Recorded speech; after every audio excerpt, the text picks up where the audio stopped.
সকল আজি আলোচনা কৰিম ছয়মাইলী পৰীক্ষা 2023-24 ক্লাছ 9 আৰবীৰ প্ৰশ্ন আলোচনা কৰিম।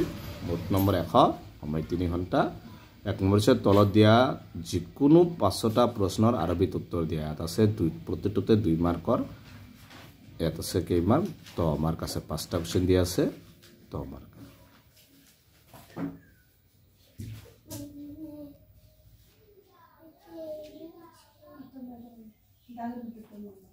তাৰপিছত দিছে 2 নম্বৰ তলত দিয়া যিকোনো দুফাকি অসমীয়াত অনুবাদ কৰিব লাগে। ইয়াত আছে 10 মাৰ্ক। এইবিলাক কি কৰিব লাগে? অসমীয়াত অনুবাদ কৰিব লাগে।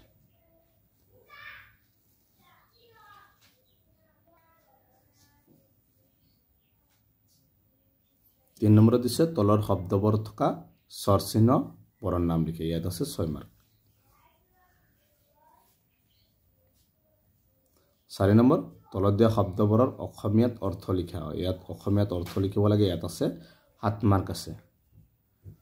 তলত দিয়া শব্দবোৰৰ আৰবী লিখা যিকোনো 6টা। ইয়াত আছে 6 মাৰ্ক আছে। চকী এইবিলাকৰ আৰবীত লিখিব লাগে।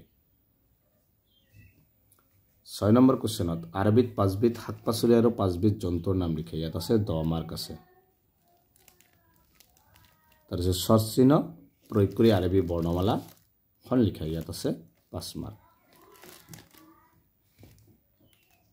8 নম্বৰত দিয়া আছে তলত দিয়া আৰবী বৰ্ণবোৰৰ প্ৰথম, মাজৰ আৰু শেষৰ শব্দবোৰ লিখা। কি হ'ব এইটো লিখিব। ইয়াত আছে 6 মাৰ্ক আছে। তলত দিয়া শব্দবোৰ ভাঙি দেখুওৱা। শব্দবোৰ ভাঙি দেখুৱাব দিছে। ইয়াত আছে 5 মাৰ্ক আছে। তলৰ কথোপকথনত থকা খালী ঠাইসমূহ পূৰ কৰা। ইয়াত আছে 5 মাৰ্ক আছে। খালী ঠাই পূৰ কৰিব লাগে। ইয়াতো 5 মাৰ্ক দি আছে। তাৰপিছত আছে 11 নম্বৰ প্ৰশ্নটোত আছে 5 মাৰ্ক আছে। একেটাও চাবা। 11 নম্বৰ প্ৰশ্নত 5 মাৰ্ক আছে। 12 নম্বৰ তলত দিয়া যিকোনো 3টা প্ৰশ্নৰ উত্তৰ দিয়া। ইয়াত আছে 5 মাৰ্কৰ প্ৰতিটোতে 15 মাৰ্কছ। তলত দিয়াবোৰৰ যিকোনো 2টাৰ সূত্ৰ লিখি উদাহৰণ দিয়া। তাৰপিছত আছে স্বৰচিহ্ন কি উদাহৰণ সৈতে লিখা। 3 নম্বৰ তলত দিয়া শব্দবোৰৰ বিপৰীত বচন লিখা যিকোনো 5টা।